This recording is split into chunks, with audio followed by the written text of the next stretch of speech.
आप देख रहे हैं हेडलाइंस डेली HD न्यूज। हाय, मेरा नाम है तुषार पांडे और आप देख रहे हैं HD न्यूज। हाय, मैं हूं दीपिका सिंह और आप देख रहे हैं HD न्यूज। हाय, मैं हूं बिंदु दारा सिंह और आप देख रहे हैं HD न्यूज। मेरे सौभाग्य की बात है कि श्रीमती डॉक्टर कृष्णा अग्निहोत्री जी का मैं साक्षात्कार लेने जा रही हूँ। इस अग्निहोत्री जी ने इंग्लिश हिंदी में MA किया है तथा PhD किया है। बचपन से ही उन्होंने हिंदुस्तान की प्रसिद्ध पत्र पत्रिकाओं में लिखना शुरू कर दिया था। आपकी 50 किताबें प्रकाशित हो चुकी। आज हम उनसे आपका परिचय करा रहे हैं। कृष्णा जी, आपका बहुत बहुत हार्दिक स्वागत है। मेरा पहला प्रश्न है, आपका जन्म राजस्थान में हुआ? जी हाँ, मेरे दादा जो थे वो अलवर स्टेट में महाराजा के सिपाही थे।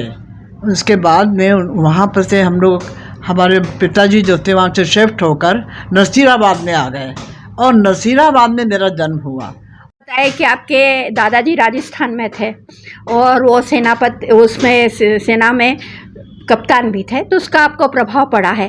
तो राजस्थान की जो भौगोलिक दशा है उसका क्या आपके साहित्य पर भी असर पड़ा है? अलवर के बारे में, स्टेट के बारे में लिखा है और वहाँ के महाराजा के बारे में लिखा है। ऐतिहासिक उपन्यास है और लगभग सत्य के आधार पर है।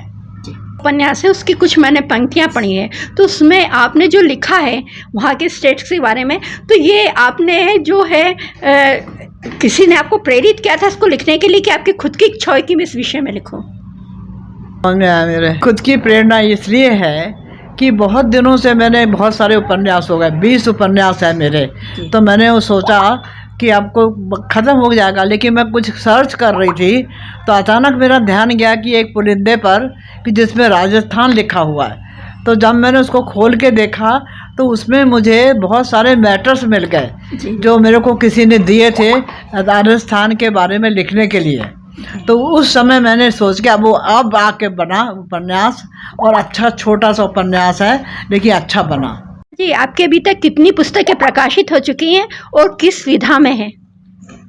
सब लगभग सब गद्य में है। मैं पद्य में तो मेरे बचपन में लिख रही थी, 9 साल की थी जब मैंने बाल सखा में कविता लिखी थी, है ना। तो वो उस वक्त की बात है। थोड़े दिन तक कविता लिखी, लेकिन एक दिन हमारे खंडवा में एक कवि थे श्रीकांत जोशी, उन्होंने बड़ा ताना दिया कि अरे इतनी छोटी सी उम्र में ये कविता लिखने से क्या फ़ायदा, अच्छा होगा कि कुछ अच्छी विधा पकड़ो। तो वो तो समय छूट गया, लेकिन शादी के बाद भी कुछ नहीं हुआ। कुछ एक ही सी छोटी मोटी कहानियाँ, जैसे इलाहाबाद में हमारे हस्बैंड पोस्टेड थे, IPS थे, तो वहाँ पर हमने कुछ लिखा ऐसा छोटी मोटी, मनोरमा में, कहीं ऐसी मैगजीन्स में लिखती रही। लेकिन असली तो जब हुआ कि जब मेरे को बहुत सारी परेशानियाँ देके मेरे फादर की डेथ हो गई, मेरी मदर की डेथ हो गई और मुझे घर छोड़ना पड़ा।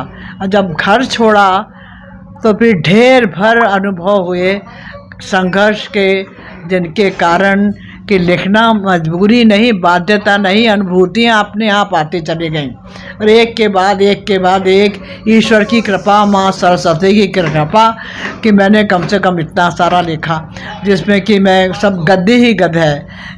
20 नॉवल, 20 कहानी संग्रह, डायरी और निबंध, नाटक, जितनी भी विधाएँ इसमें गद्य में हो सकती हैं, सबकी सब मैंने कवर कर दी हैं। ना जी, हर साहित्यकार को अपनी किताबों से बहुत प्रेम रहता है, उनके लिए वो जान होती है। तो आपने तो काफ़ी सारे आपके प्रशंसक थे, कई सारे साहित्यकार, प्रकाशक आपसे जुड़े हुए थे पत्र पत्रिकाओं के, तो आपको सबसे अच्छा संपादक कौन सा लगता था? और दूसरा ये कि समीक्षा भी आपकी किताबों की हुई है, सबसे अच्छी समीक्षा आपको किसकी लगती थी?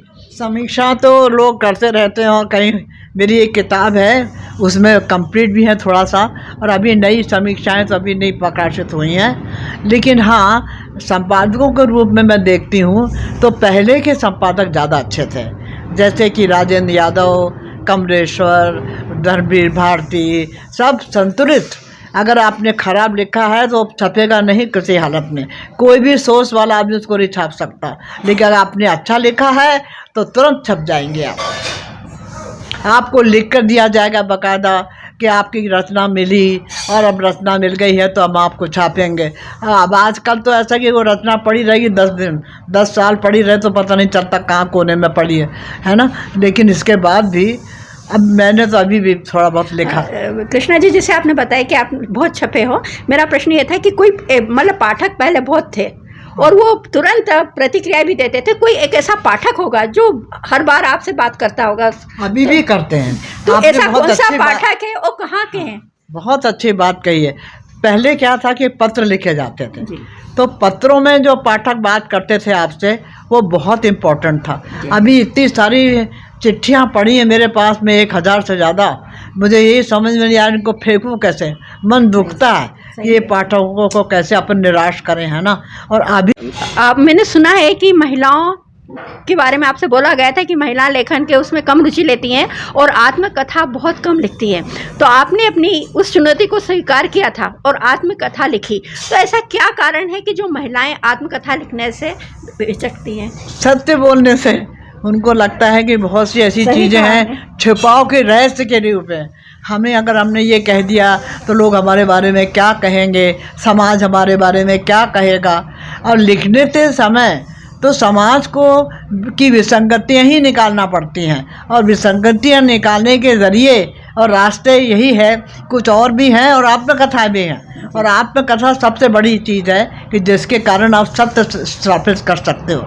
तो वही कारण हुआ कि बस हमने महिलाओं को नहीं लिखा, किसी ने, हमने लिखा।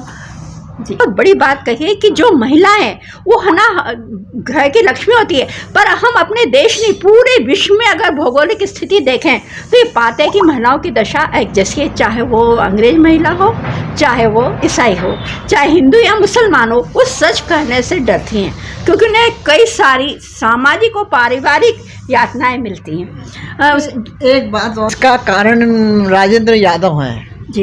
राजेंद्र यादव ऐसी चीज़ों को उकसाते थे साहित्य के अंदर जो कि दूसरे लोग नहीं कर पाते थे। तो उन्होंने पहले तो मुझसे विश्वासघात लिखवाए मेरे से। इसके बाद में उन्होंने मुझसे कहा कि अब तुम आत्मकथा लिखो। मुझे लगा कि मैं पागल हो गई हूँ, क्या आत्मकथा लिखोगे। लेकिन फिर दिमाग ने कहा लिखो और लिखा। तो लिखा, फिर पहला भाग हो गया जो मैं आपको बताने जा रही थी कि बीकानेर के राइटर ने कहा मेरे से कि आप अगली बार राजस्थान के बारे में कुछ लिखने जा रही हैं। तो मैंने कहा मेरा आइडिया तो, मेरा विचार तो यही है कि मैं मीरा पे कुछ लिखूं। तो उन्होंने मुझसे कहा मीरा पे, अरे वो वेश्या के ऊपर लिखेंगे आप।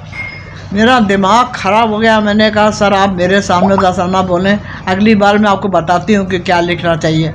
मैंने हरिप्रिया लिखा। हरिप्रिया में मीरा को मैंने जो स्थापित किया है और सारी ज़िंदगी की उनकी कमियां और अच्छाइयां जो बताई हैं, और ये बताया है कि स्त्री कभी भी ऐसी नहीं होती है कि आपने ज़रा सा किसी पुरुष के साथ नाच लिया, गा लिया तो करप्ट हो गई। तो मीरा एक अच्छी सच्चारणी महिला थी और उस किताब को लोगों ने इस कदर पसंद किया है कि मैं क्या बताऊँगा। कृष्णा जी, आपने बहुत बड़ी बात की। मुझे मतलब सोचकर बहुत अधिक हो रहा कि कोई मीराबाई के बारे में ऐसा भी बोल सकता है और आपने उनकी बातों को अस्वीकार कर और एक सिद्ध कर दिया। ये बहुत बड़ी चीज़ है। और कुछ आपके जो लेखक आप यदुवंश को जी, वो उनको बीकानेर के राइटर थे, उनकी डेथ हो गई, लेकिन उनका एक उपन्यास कोई 1000 घोड़े कुछ ऐसी कुछ था। अब जब सभी चीज़ें याद नहीं रह सकती ना मुझे, तो मैंने याद नहीं रखा। लेकिन ये हरिप्रिया मैंने लिखा, वो अभी भी है, प्रभात प्रकाशन से प्रकाशित है और बहुत उनके जो मालिक हैं वो भी बहुत मुझे पसंद करते हैं, कहते हैं बहुत अच्छा लिखा कृष्णा जी ने। तो अनुभूतियाँ हैं, जहाँ से मिल जाए